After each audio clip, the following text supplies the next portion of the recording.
Greetings everyone and welcome back to March Payne's Midlife Dolly Crisis, and welcome to a very special day because the channel is officially 5 years old today, and as some of you may know if you've been watching for a while, on the anniversary of the channel I always try and open a special doll, and today's no exception. So today I'm going to be opening this gal here.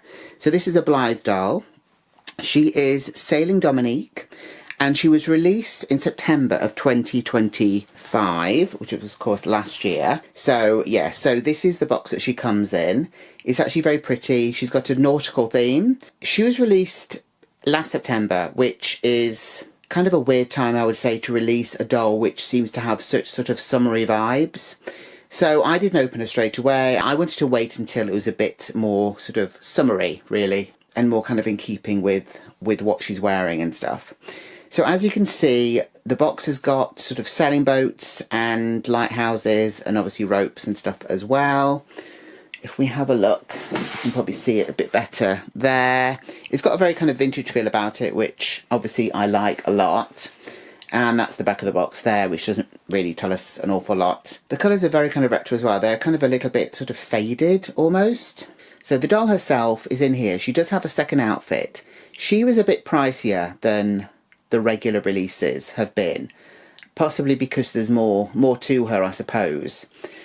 She's actually still available. As of filming this, she's still available on the Junie website, which is kind of interesting. When she first came out, I wasn't really sure. I just bought a pink-haired doll, which was the strawberry one. I can't remember her name. Something strawberry. Strawberry Delight? No. Anyway, I can't remember her name. I'll put it on the screen. I was a bit disappointed with that one because the hair didn't seem great on mine, and I still haven't given her a spa, which is not great, seeing as it's probably a year after I even opened her.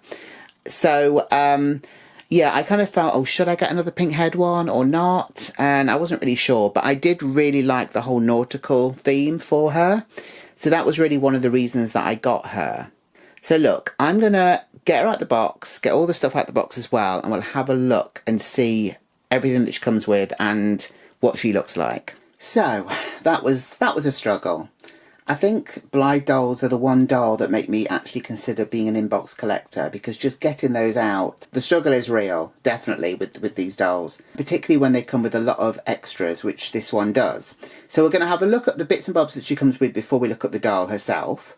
So she comes with this really nice kind of sailor hat. So we've got the kind of the Peterson band around it. We've got the ribbon or tags at the back there. We have a red pom-pom on the top, and it's this really nice kind of blue, this really sort of deep blue on the top there, and obviously that's kind of echoed all the way around it as well. And we've got a lighter blue as an accent, and obviously the red pom-pom on the top.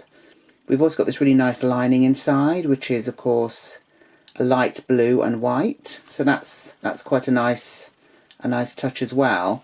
It's a little bit creased, but obviously it has been in the box for a while, but that's fine. So that is the hat.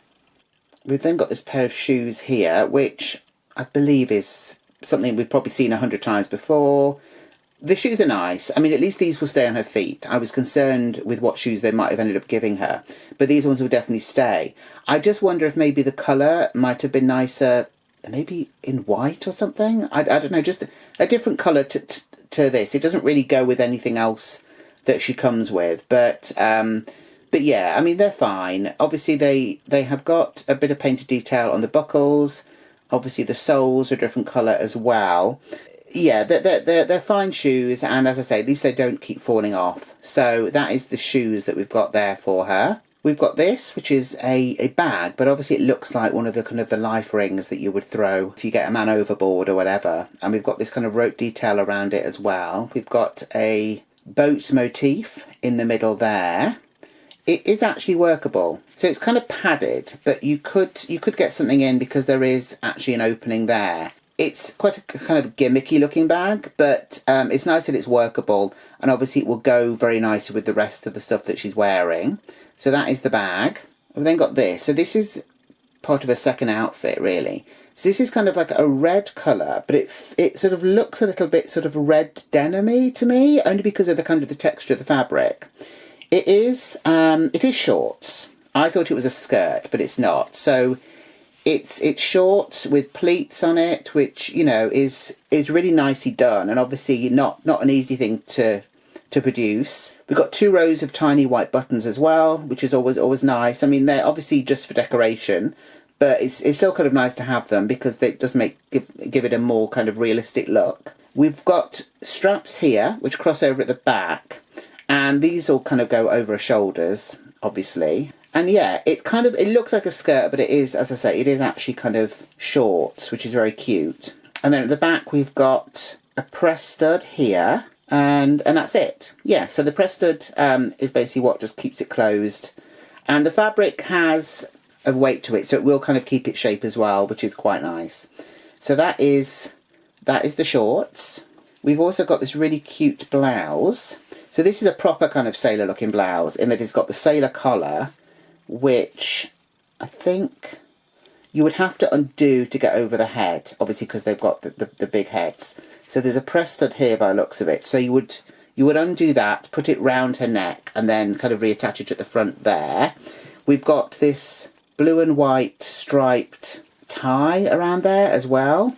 The fabric is really nice. So it's basically lots of sailboats there in various colours, but they've kind of stuck with kind of blues, reds and whites, which I think is very nice, and also goes with obviously the whole kind of nautical theme as well. This is very nicely put together. There is Velcro on the back there, which is fine. We've got kind of gathered sleeves here. It's certainly got, you know, a lot of nice details on it, so that's great. So that is the blouse. We've got these, which is a pair of red socks. They've got an anchor detail around the top. They're kind of short, so I'm guessing that they don't go up to the knee or anything like that. They've got nice sort of finished off sort of hems at the top of them, and they are bright red. I would worry slightly about these and the staining of the doll, but obviously, you know, we're all probably used to that now, so just be careful, I would say, with this item. So that is the socks. And finally, we've got this, which is, of course, the stand. So this is a nice kind of blue colour. So this will basically just clip in there, and that will go around her waist. So that is the stand. Now let's bring on the main event. Here she is. So she's still got lots of plastic on her, so you'll have to forgive that for the moment. The first thing that really struck me about this doll when I saw it in the box was actually the eyes. So these, I think, are special eye chips. They are blue, and they are also kind of holographic. I don't know if you can really see them properly. I'm going to try and bring some light in. They're really striking, and they've got... it's really kind of a 3D quality about them. I guess that's kind of the holographic sort of element to the eyes. So yeah, so they're really, really nice eyes. So after the blue, we've got this really nice colour which actually matches the hair. It's kind of like a mauve colour. Again, it seems to almost have that whole sort of 3D effect in it. We've also got this, which I think is kind of a minty green colour. And then lastly, we've got this, which I think is kind of like a silvery grey colour. I'll put it back on the blue. The blue seem particularly striking. So these might be the only ones that are officially the holographic ones. All the others, I think, are also special eye chips as well. As you can see from her face, she's got kind of the wider lip going on, in that they've kind of almost airbrushed it on. It's got a very interesting sort of surround to the lip. There's no real kind of lip line almost. But I do quite like that. She's also got the translucent skin as well, which is very nice. I think it goes particularly well with dolls that are wearing very kind of sort of pastel colours as well. If I remove that, and the hair obviously is here. It's a really nice kind of pinky colour. I don't even know how to describe it. It's kind of pink, but it seems almost mauve, maybe? But yeah, so I don't know what it'll be once we take out the plastic, because they're still in these plastic things. I might leave that until a bit later, once we've had a look at the rest of her. So she's got tiny little earrings in, which are in a ribbon shape. These are silver. So yeah, I think they will come out if you want them to. I'm just going to leave them in for now, But it's always kind of nice when they come with a bit of jewellery there. If we go further down, she's obviously in this really cute dress, and I'm just going to put her on the table just so we can see it properly. So, I think there's more than one layer to this. So if we look underneath... Oh no, I think it's attached. Is it? Oh, I'm not sure. Oh dear, I hope I'm not ripping. She has been in the box for a while, so I guess, you know, she's a little bit squished up. That might be the reason. Oh no, that is attached. Okay, so the kind of top layer of this is sort of see-through with white stripes down it. Obviously, we've got these kind of ribbons on the hem, which go all the way around. We've got a smaller red one just above it. We've got 2 rows of silver buttons there. We've also got kind of like a belt detail that goes around the back there, but doesn't join up in the middle. We've got puff sleeves. Again, this is kind of the see-through fabric. And again, we've got kind of the whole naval stripes going around the arms there. We've got another kind of naval collar going on, or a sailor collar. We've got a nice bright red bow at the front. And again, we've got a press stud here. That was a little bit of a struggle. I didn't want to pull it in case I ripped it. So yeah, so we have, again, this is kind of the same style that they've kind of done on the blouse as well, where we have a press stud keeping that in place just so you can actually take it off. And again, we've got some nice kind of ribbon work on there. We've got two ribbons, one blue and one red, and we've also got an anchor motif just on the corners of the collar, just there. We've also got on the front a blue and white striped kind of front collar piece there. I don't really know what you'd call it. It almost looks like there's another layer underneath there, but I don't think it's meant to be another piece, because this is an all-in-one. So underneath kind of the bodice bit and the skirt bit, we do have another layer of fabric, just so it's not too see-through, I'm presuming. So if we look at the bottom here, we've got a petticoat under here, which is just plain white and a little bit silky. And then under that, we have got kind of like a net crinoline, which is a separate piece. So yeah, so this is a separate piece. So we've got a silky bit at the top there, and then the bottom of it is kind of that sort of net crinoline type sort of fabric, just to give it a bit more sort of bump, I guess. And under there, excitingly, she's got a pair of proper knickers on, in that they are nicely stitched and everything. So they're obviously blue and white to go with the rest of the outfit. And we have a little red ribbon just on the top there as well. So let's put this down so she can hide her modesty again. So the other thing I should mention is she also comes with a special pull ring, which is this here. So again, we've got a kind of a boat motif, and it's kind of like a sort of a tarnished silver look to it. It is very nice. I kind of like the special pull rings. I think it's a nice touch. I just wish they would make them bigger, because they always seem too small. I think in a way, I wouldn't mind if, you know, they were quite chunky. It's just the fact that they always seem almost smaller than the actual rings themselves. It's just kind of, it feel like you're going to lose it in the hair in a way, because they are so tiny. So look, that is that. I am going to remove all the plastic from her and maybe put her in a second look, and then we can see what she looks like in that. Okay, so here she is in her second outfit and without all the plastic on her. It's actually a really cute look. I definitely kind of like the whole colours that they've used here. And it is nice that she's got two kind of nautical looks which are quite different. Obviously the hat could be used for either one. I'm just going to take the hat off her for now. The hat looks great on her. It fits, obviously, because, you know, it's meant to fit a Blythe doll. So it fits her head perfectly. The only thing I would say, so the hair I unleashed. I haven't brushed it. I literally just took the plastic off it, and I did run my hands through it, my fingers through it rather. And it actually feels very nice. There is product on it, but I think with a brush it would probably be alright. So the only problem is, I think it's with all the dolls that have got the side parting.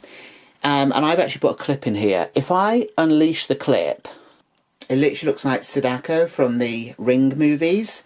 who's going through a kind of a pastel goth phase. So I think one of the accessories that they could have included in this would have been maybe a hair grip or something, just to kind of keep this out of her face. I mean, once she's got the hat on, you probably wouldn't really notice it so much, because obviously this would be under the hat and you could just kind of have this at the side. But you can see how soft the hair is. The hair is actually really nice. Now, the only thing is, I thought this doll was meant to have a kind of what they describe as a perm, which basically means the hair is crimped. Mine doesn't seem to have that. It looks like it's almost got a bit of a kink in it here and there, but not like a proper, like I was expecting, you know, with the whole kind of like crimped effect, which is a bit of a shame, but I don't actually mind. The fact that I don't have to give the doll a hair spa, if I don't want to, I think is fine. And obviously is a win in my book. But yeah, let me move this out of her face just so we can actually see her again. There we go. As you can see, she's such a pretty doll. The colours go really nicely together. The hair is such a lovely colour. I think it might be a unique colour to her. I don't think we've had this colour before in the hair. Obviously it's nice to have another doll that's got the translucent face, because you don't get it that often. And this outfit is just so cute on her. Let me go further down so you can see properly. It's actually really nice. It's got kind of a really sort of retro vibe to it as well.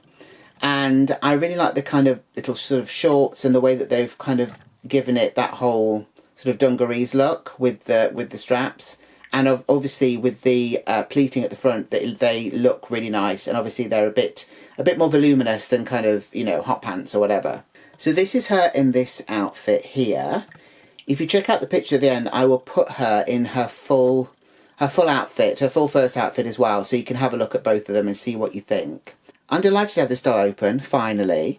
Also, it's nice to have a 5-year celebration for the channel as well with her.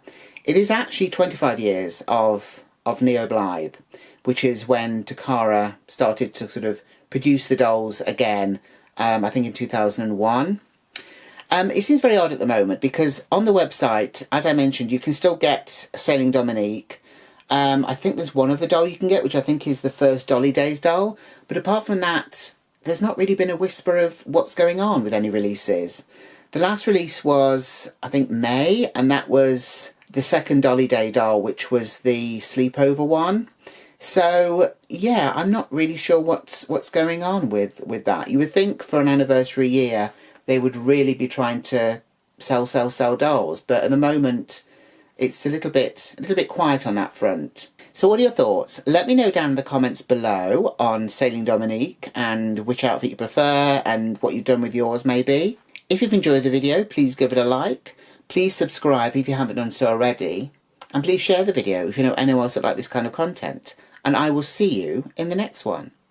So until then, take care. Bye.